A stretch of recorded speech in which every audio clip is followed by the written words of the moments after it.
Count your many blessings, name them one by one, and it will surprise you what the Lord has done. Count your blessings, name them one by one. Count your blessings, see what God has done. Count your blessings, name them one by one. Count your blessings and see what God has done. Welcome to Wayback Wednesday.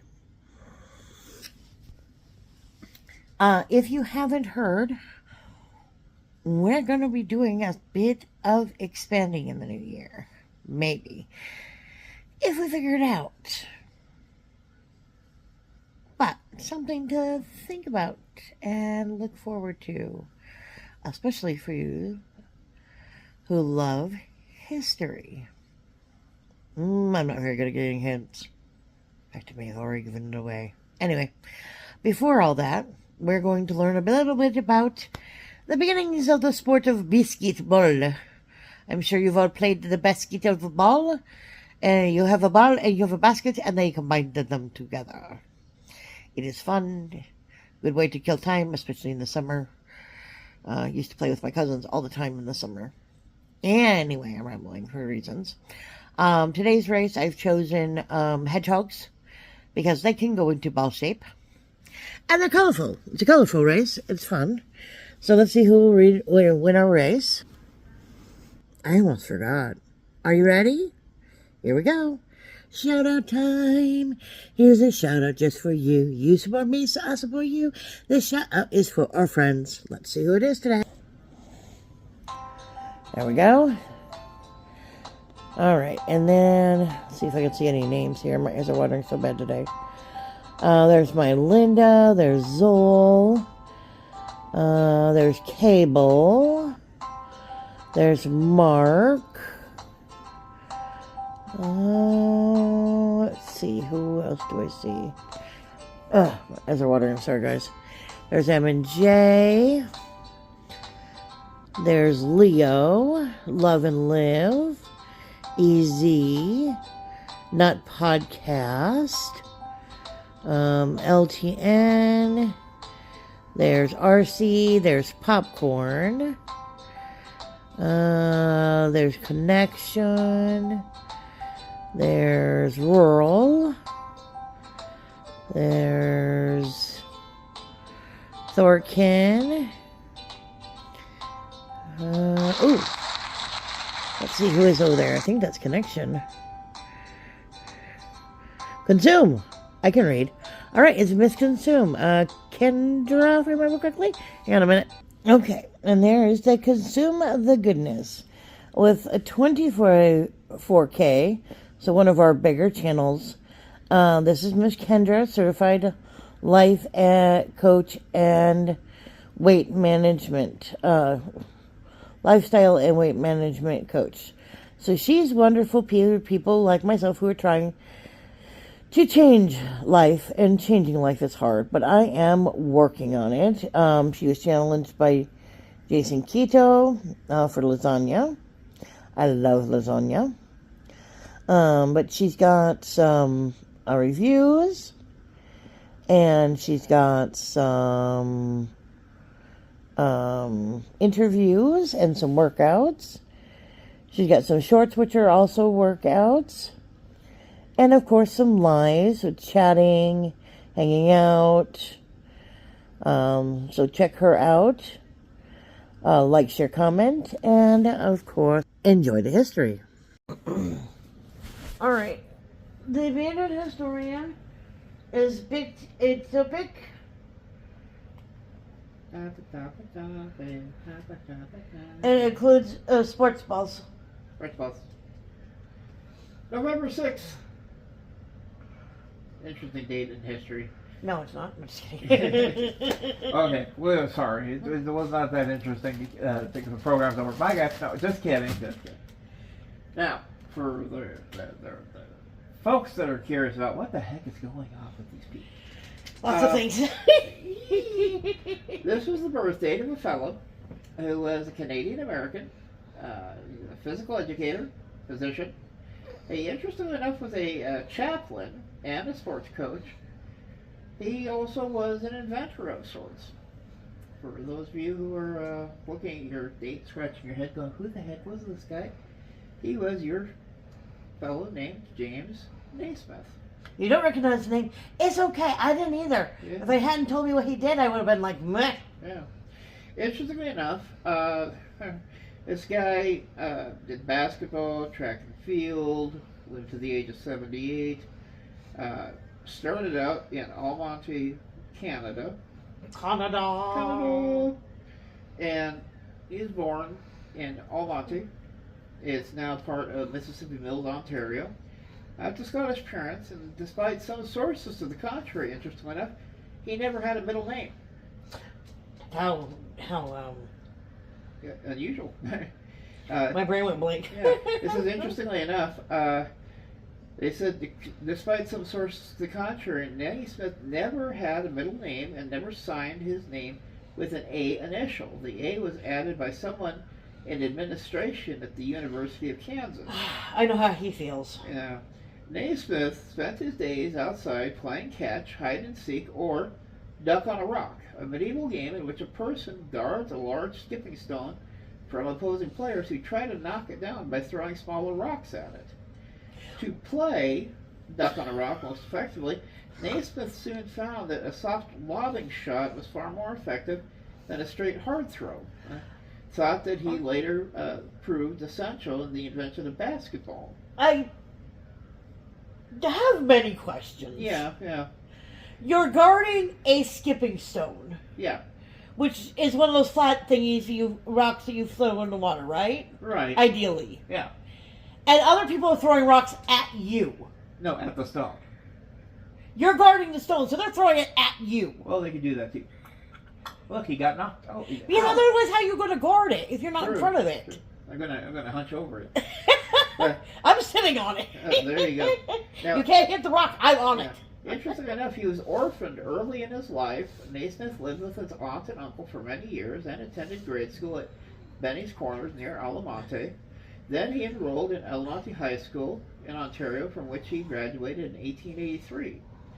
Well, in the same year, he entered McGill University in Montreal, and although described as a slight figure, standing 5 feet 10.5 inches and listed at 178 pounds, he was a talented and versatile athlete representing McGill in football, lacrosse, rugby, soccer, and gymnastics. Woo! Yeah, talk about your cross section. Well, he just did a little bit of everything, didn't he? Yeah, cut all the way around. He also played center on the football team and made himself some padding to protect his ears. This was interestingly enough for personal use, not for team use. He won multiple Licksteed medals for outstanding gymnastics, and he earned a bachelor's in physical education and a diploma at the Presbyterian College in Montreal at 1890. Well, at the end of his career in 1938 and 1939, he would actually get honorary doctorates from both institutions.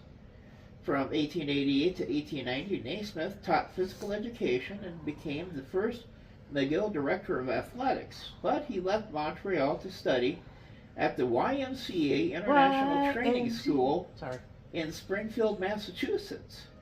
Naismith played football during his 1 year as a student at Springfield, where he was coached by Amos Alonzo Stagg, the guy that the football field is actually named after. Ooh. And scored a touchdown in his first exhibition game of indoor college football at Madison Square Garden. Interesting. Now, Naismith, as you already heard, was credited with inventing basketball. Having been an outstanding football player at McGill, he later decided to become a physical education teacher at McGill University for the 3 postgraduate years, and then went to Springfield, Massachusetts to study at the YMCA in the training school in the 1890s. While there, Naismith realized he needed to invent an indoor game for the winter due to the weather conditions. Now, think about it a moment. This is the New England states. They have awful weather come winter time. You get your nor'easters blowing in. You got, absolutely fun snow time conditions. Obviously, you can try to play football. But at the same time, what they had for options back then for indoors, gymnastics. You had calisthenics. Oh boy, let's see how many push-ups we can do. Woo! Let's see how many standing long jumps we can pull off. A lot of indoor stuff, but nothing that really was fun. Yeah, appealed to team play. So what he had to do is after completing dodgeball. Dodgeball. Sorry. Yeah, you gotta go and knock. That's what we usually did when it was. Incoming red ball. That, of course, they had that sound to that. Blip. Sorry, Yeah. distractions. After completing that physical director training program, which had brought him to Springfield, he was hired as a full-time faculty member in 1891. Well, at the Springfield YMCA, Naismith struggled with a rowdy class that was confined to indoor games throughout the winter, thus was perpetually short-tempered. Under orders from the head of physical education, Luther Gulick, Naismith was given 14 days to create an indoor game that would provide an athletic distraction. Gulick demanded it would not take up much room, could help its track athletes keep in shape, and explicitly emphasized to make it fair for all players and not too rough. This guy never heard of the Detroit Pistons before, has he? Not take up too much space. My brain is like, it takes up the whole gym. Yeah. But then I have to remember their gyms may not have been the same as ours. Right. Now, also, a gym compared to the size of a football field is really tiny. That is, to be fair, that's true. Yeah. I'm just saying, my brain automatically thought, it takes up the whole gym. Yeah. So, Naismith was later employed to teach physical education using 2 boxes. He told the superintendent he needed the 2 boxes to put onto a pole so a large ball could be thrown into them. In his attempt to think up a new game, Naismith was guided by 3 main thoughts. Firstly, he analyzed the most popular games of the time: rugby, lacrosse, soccer, football, hockey, and baseball. Naismith noticed the hazards of a ball and concluded that most physical injuries would occur with players being in direct contact. Due to the discovery, players were not permitted to run with the ball.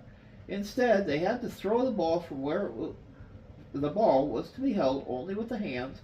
The arms and body could not be used to cradle or carry the ball. I'm sorry. I have to say, old basketball, Uh-huh. but not as exciting as current basketball, No. where we bounce off of each other's Oh, chests. yeah. Well, yeah, but back then, the rules were completely unorthodox. I mean, they had some games that were so silly because literally the score would be like 5-2 because the guy would just simply, look, a ball. Look, you want this? Come on, come at me.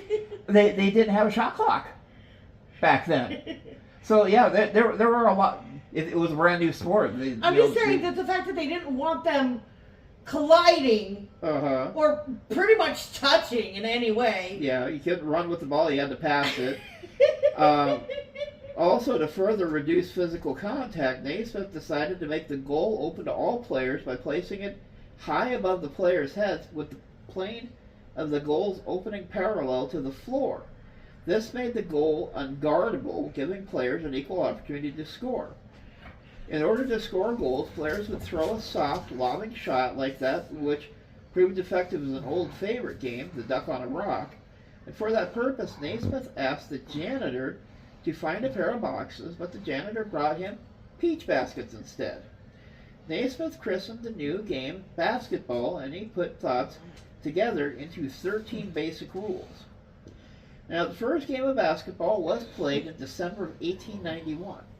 In a handwritten report, Naismith described the circumstances of the inaugural match. In contrast to modern basketball, the players played 9 versus 9, handed a soccer ball, and instead of shooting at 2 hoops, the goals were a pair of peach baskets. When Mr. Stubbins brought up the peach baskets to the gym, I secured them on the side of the railing of the gallery. This was about 10 feet from the floor, one at each end of the gymnasium. Then I put the 13 rules on a bulletin board just behind the instructor's platform, secured the soccer ball, and awaited the arrival of the class. The class did not show much enthusiasm, but followed my lead. I then explained to them what they had to do to make goals, tossed the ball up between the two centermen, and tried to keep them somewhat near the rules. Most of the fouls were called for running with the ball, though tackling the man with the ball was not uncommon. That would be almost fun. They're trying to kill each other. No, they're playing. Don't worry. In contrast to the modern basketball, the original rules did not include what today is known as the dribble. Since the ball could only be moved up the court by a pass, early players tossed the ball over their heads and they ran up the court. Also following each goal, a jump ball was taken in the middle of the court. Both practices are obsolete in the rules of modern basketball. In a radio interview in January of 1939, Naismith gave more details into that first game and the initial rules that were used. I showed them 2 peach baskets and I nailed them up at each end of the gym, and I told them the idea was to throw the ball into the opposing team's peach basket. I blew a whistle and the first game of the basketball game began. The boys began tackling, kicking, and punching in the clinches. Sounds like boys. Sounds like rugby. They ended up as a free-for-all in the middle of the gym floor. The injury toll had several black eyes, one separated shoulder, one player was knocked unconscious. They had way too much time between physical activities. Yeah. Way too much time. It simply was murder. Naismith changed some of the rules as part of the quest to develop a clean sport. The most important one was that there should be no running with the ball. That stopped tackling and slugging. We tried out the game with those new rules, and we didn't have one casualty.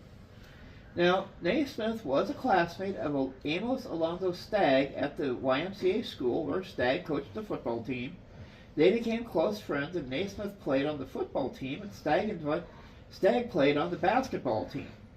Naismith invited Stagg to play in the first public basketball game on March 12, 1892. The students defeated the faculty 5-1, and Stagg scored the only basket for the faculty. The Springfield Republican reported on the same. Over 200 spectators crammed their necks over the gallery watching one of the Christian workers' gymnasiums while they watched the game of basketball between the teachers and the students. The most conspicuous figure on the floor was Stagg with his blue Yale uniform, who managed to have a hand in every scrimmage. In 1892, basketball had grown so popular on campus that Dennis Horkenbach, editor-in-chief of the Triangle, the newspaper for the college, featured an article called A New Game, and there was calls to call this new game Naismith Ball, but Naismith refused. By 1893, basketball was introduced internationally by the YMCA movement. From Springfield, Naismith went to Denver, where he acquired a medical degree, and in 1893 he joined the University of Kansas faculty at Lawrence. Well, the family of Lambert G. Will, disputing Naismith's sole creation of the game, has claimed that Naismith borrowed components of the game of basketball from Will, citing alleged photos and letters. In an interview, the family did give Naismith credit for the general idea of the sport, but they claimed Will changed the aspects of Naismith's original plans for the game, and Naismith took credit for the changes. Spalding worked with Naismith to develop the official basketball and Spalding Athletic Library official basketball rulebook of 1893 and 1894. Now, the University of Kansas men's basketball program officially began following Naismith's arrival in 1898, 7 years after Naismith drafted the sport's first official rules. Naismith was not initially hired to coach basketball, but rather as chapel director and physical education instructor. In those early days, the majority of basketball games were played against the nearby YMCA teams, with the YMCAs across the nation having played an integral part of the birth of basketball. Other common opponents were Haskell Indian Nations University and the William Jewell College under Naismith. The team played only one current Big 12 school, Kansas State. Naismith is the only coach in the program's history to having a losing record of 55 wins against 60 losses. However, Naismith also coached Forrest Allen, the eventual successor at Kansas, who went on to join his mentor at the Naismith Memorial Basketball Hall of Fame. When Allen became the coach himself and he told him that he was going to coach basketball at Baker University, Naismith discouraged him. "You can't coach basketball, you just play it." Instead, Allen embarked on a coaching career that would lead him to be known as the father of basketball coaching. Interesting. Yeah, during his time in Kansas, Allen coached Dean Smith, the 1952 national championship team, and Adolph Rupp, the 1922 Helms Foundation national championship team. Smith and Rupp had also joined Naismith and Allen as members of the Basketball Hall of Fame. Mm. By the turn of the century, enough college teams were in the East and the first intercollegiate competitions could be played out. Although the sport continued to grow, Naismith long regarded the game as a curiosity and preferred gymnastics and wrestling as better forms of physical activity. However, basketball became a demonstration sport at the 1904 Summer Olympics in St. Louis. As the Naismith Memorial Basketball Hall of Fame reports, Naismith was not interested in self-promotion, nor he was interested in glory of competitive sports. Instead, he was more interested in his physical education career. He received an honorary PE master's degree in 1910, patrolled the Mexican border for 4 months in 1916, traveled to France, published 2 books, A Modern College in 1911 and Essence of a Healthy Life in 1918. He took American citizenship in 1925. In 1909, Naismith's duties at Kansas were redefined as a professorship. He served as a de facto athletic director at Kansas for much of the early 20th century. Now, Naismith had strong feelings against segregation, dating back to his World War I era service in France and his service of the United States-Mexican border. And he strove for progress in race relations throughout modest steps. During the 1930s, he would not or could not get African Americans onto Kansas's varsity Jayhawks, but he did help engineer the admission of black students to the university's swimming pool. Until then, they had been given automatic passing grades on the required swimming test So nice. without entering the pool, so it could remain all white. Now, through Naismith's association with Baker University basketball coach Emil Liston, he became familiar and impressed with Emil Liston's fraternity at Baker University, Sigma Pi Epsilon.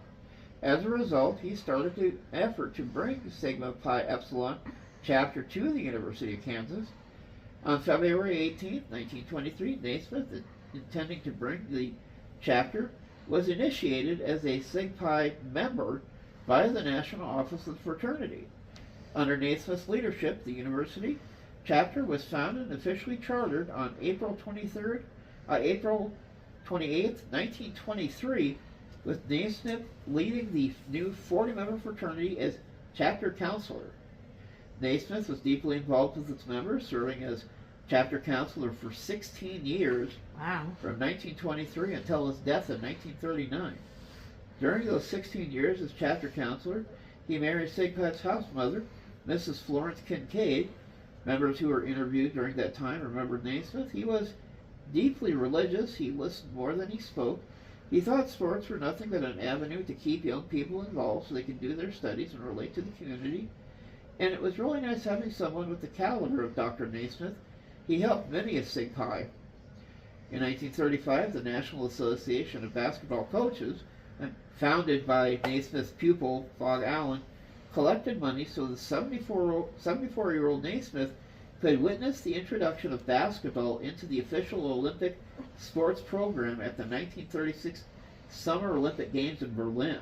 That's kind of cool. Yeah, there Naismith handed out medals to 3 North American teams, the United States for the gold medal, Canada for the silver medal, and Mexico for their bronze medal. During the Olympics, he was named the honorary president of the IBF, and Naismith returned. He commented that seeing the game played by so many nations was the greatest compensation he could have received for his invention. I mean, that's kind of cool. That is pretty wild, yeah. In 1937... Like, look what I did, Mom! Hey, Ma, check this out. Naismith played a role in the formation of the National Basketball of Intercollegiate Basketball, which later became the NAIA. Naismith later became a professor emeritus at Kansas when he retired in 1937 at the age of 76. In addition to the years as a coach for a total of almost 40 years, Naismith worked at the school, and during those years he also served as the athletic director and a faculty member at the school. Sadly, in 1939, Naismith suffered a fatal brain hemorrhage. He was interred at the Memorial Park Cemetery in Lawrence, Kansas. His masterwork, Basketball, Its Origins and Development, was published posthumously in 1941. In 1941, the National Academy of Kinesiology, the American Academy of Physical Education, recognized Naismith posthumously for creating the game of basketball by granting him their Creative Award. In Lawrence, Naismith has a road named in his honor, Naismith Drive, which runs in front of the Allen Field House and James Naismith Court therein are named in his honor, despite Naismith's having the worst record in school history. Naismith Valley Park, located at the south end of Naismith Drive, is also named in his honor. Naismith Hall, a dormitory, is located in the northeast corner of the intersection of 19th Street with Naismith Drive on the KU campus, is also named for him. So basically, if you run into a Naismith, it's named after him. What? Why? Because it's all over the frickin' place. He did nothing. Why would we name anything after him? Oh my goodness. Now, going back into the details, head coaching record, in 1898, he became the first basketball coach of the University of Kansas. I'm the first guy. Compiling a record of 55-60, the only losing coach in Kansas history, Naismith is the beginning of a massive and prestigious coaching tree. As he coached Naismith Memorial Basketball Hall of Fame coach Phog Allen, who himself coached Hall of Fame coaches Dean Smith, Adolph Rupp, Ralph Miller, and all coached future coaches as well. In addition to Allen, Naismith can also be seen as a mentor, and therefore the beginning of the coaching tree for branches for John McClendon, who wasn't permitted to play at Kansas, but was close to Naismith during his time as athletic director. Amos Alonzo Stagg, who was primarily a football coach, but did play basketball for Naismith at Springfield, coached a year of basketball at Chicago, and had several football players who also coached basketball, such as Jesse Harper, Fred Walker, and Tony Hinkle. And they show, a general breakdown on years. Went 7-4 his first year, 3-4 second year, 4-8 third year, 5-7, 7-8, 5-8, 5-6, 12-7, and 7-8 at the end. So pretty much just right there in the close to 500, but not quite getting there. Now for the legacy, he invented the game of basketball and wrote the original 13 rules of the sport. For comparison, today's NBA rulebook features 66 pages. A lot of rules to remember. Yeah. The Naismith Memorial Basketball Hall of Fame in Springfield, Massachusetts is named in his honor, and he was an inaugural inductee in 1959. The National Collegiate Athletic Association rewards its best players and coaches annually with the Naismith Awards, among them the Naismith College Player of the Year, the Naismith College Coach of the Year, and the Naismith Prep Player of the Year. After the Olympic introduction to men's basketball in 1936, women's basketball became an Olympic event in Montreal during the 1976 Summer Olympics. Woo! Naismith also was inducted into the Canadian Basketball Hall of Fame, the Canadian Olympic Hall of Fame, the Canadian Sports Hall of Fame, the Ontario Sports Hall of Fame, the Ottawa Sports Hall of Fame, the McGill University Sports Hall of Fame, the Kansas State Sports Hall of Fame, the FIBA Hall of Fame, the FIBA Basketball World Cup Trophy is named the James Naismith Trophy in his honor. In June of 21st, 2013, Naismith was inducted into the Kansas Hall of Fame during ceremonies in Topeka. Naismith's hometown of Almonte, Ontario hosts an annual 3-on-3 tournament for all ages and skill levels in his honor every year. This event attracts hundreds of participants and involves over 20 half-court games along the main street of the town. Now, that's kind of fun. Yeah. Here's your numbers to start wrapping your head around if you're not already bleeding from the ears. What? Today, basketball is played by more than 300 million people worldwide. It's one of the most popular team sports. In North America, basketball has produced some of the most admired athletes of the 20th century. ESPN and the Associated Press both conducted polls to name the greatest North American athlete of the 20th century. Basketball player Michael Jordan came in first, second behind Babe Ruth in the AP poll. Both polls featured fellow basketball players Wilt Chamberlain and Bill Russell. The original rules of basketball, written by Naismith in 1891, considered to be basketball's founding document, were actually auctioned at Sotheby's in December of 2010. Josh Swade, a University of Kansas alumnus and basketball enthusiast, went on a crusade in 2010 to persuade moneyed alumni to consider bidding and hopefully winning the document at auction to give it to the University of Kansas. Swade eventually persuaded David G. Booth, a billionaire investment banker and Kansas alumnus, and his wife, Suzanne Booth, to commit to bidding at the auction. The Booths would win the bidding and purchase the document for a record $4.33 million, the most ever paid for sports memorabilia item, and then gave the document to the University of Kansas.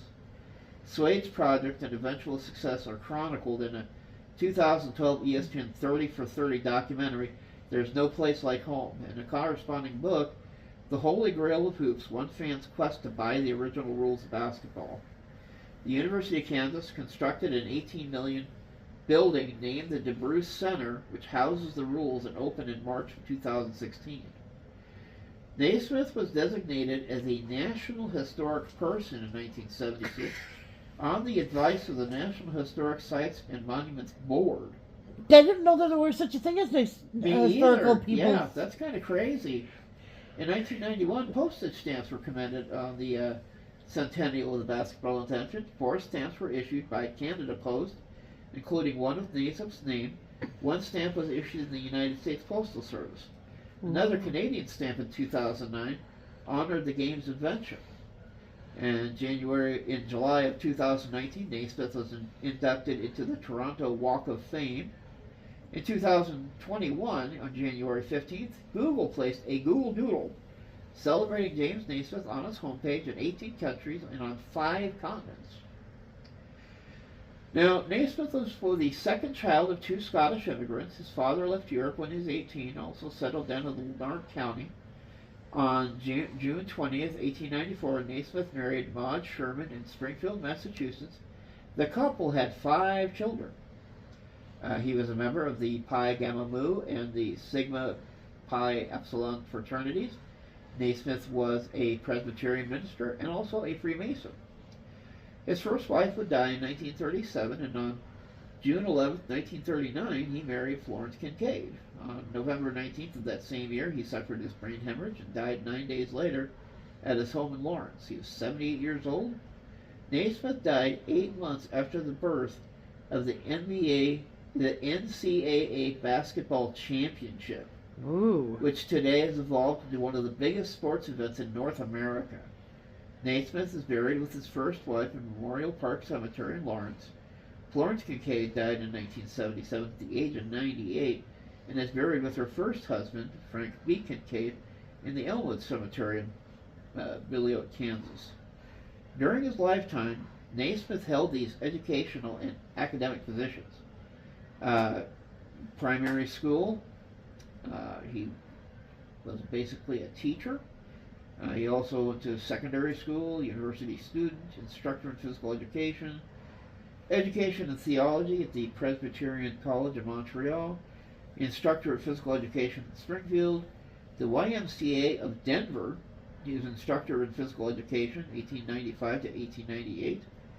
The University of Kansas, the instructor in physical education and chapel director.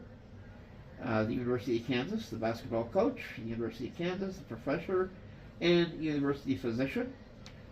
First Kansas Infantry, chaplain and captain, military service due to World War I. Didn't realize he was also in the military. First Kansas Infantry on the Mexican border as chaplain, 1916. Military and YMCA secretary in France, 1917 to 1919. And then in the University of Kansas, he was the athletic director and emeritus in 1937. But yeah, the original rules, this is where we get to have some really wacky stuff. Okay. Gonna laugh a lot.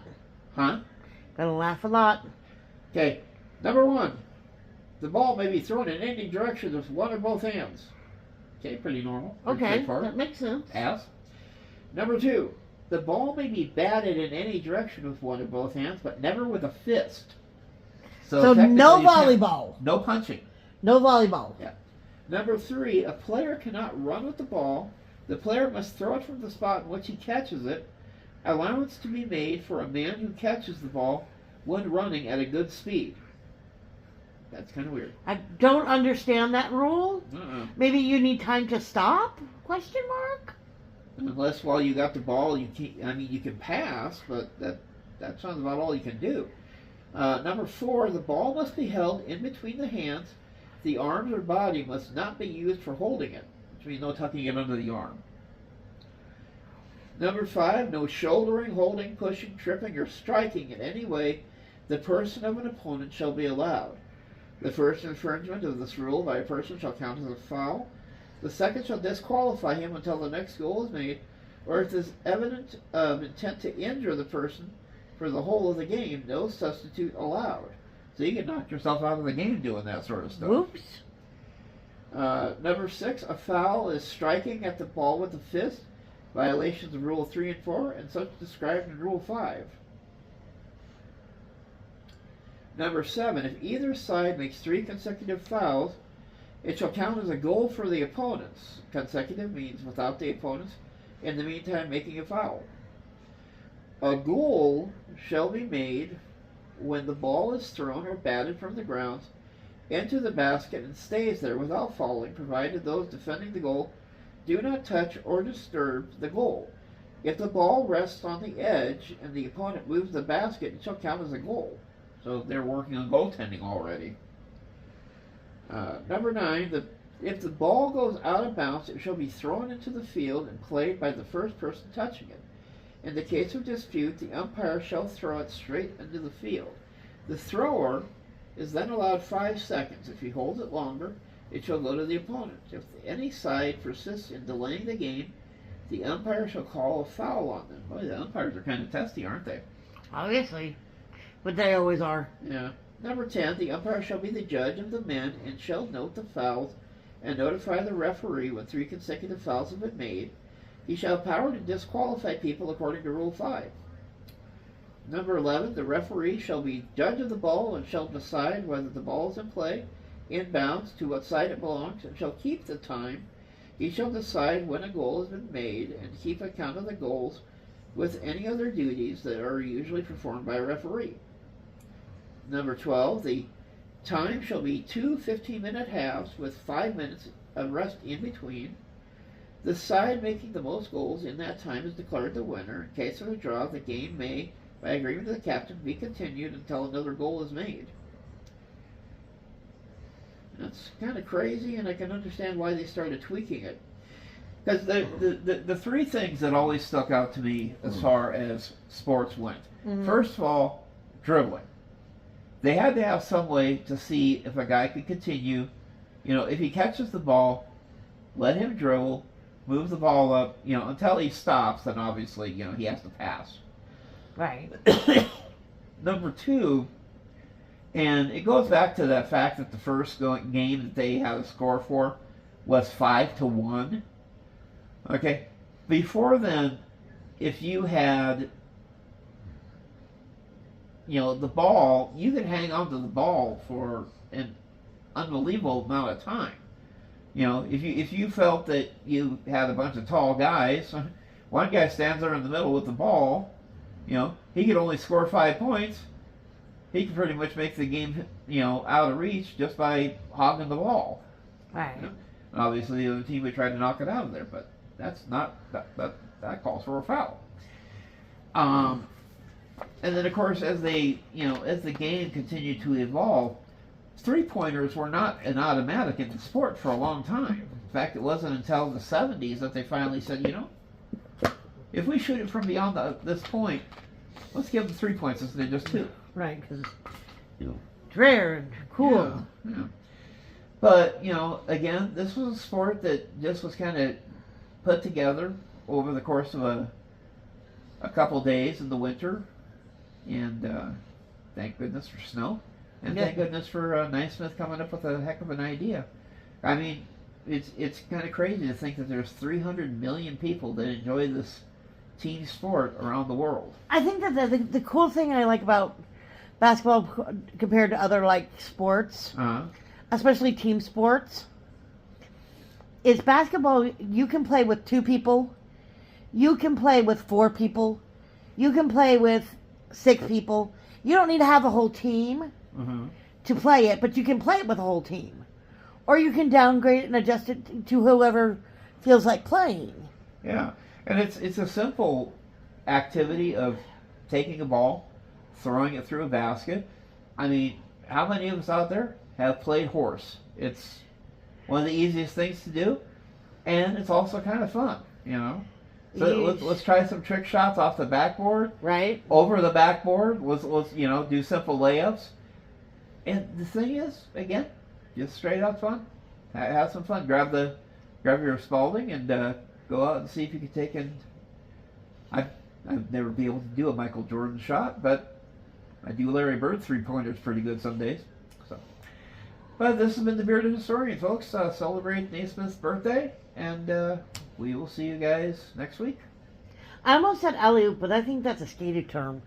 Well, alley-oop works too, because that's an assist with basketball. Oh, okay. Yep. Hey, I know terms. Yay! I know stuff. She knows how to alley-oop. Oop.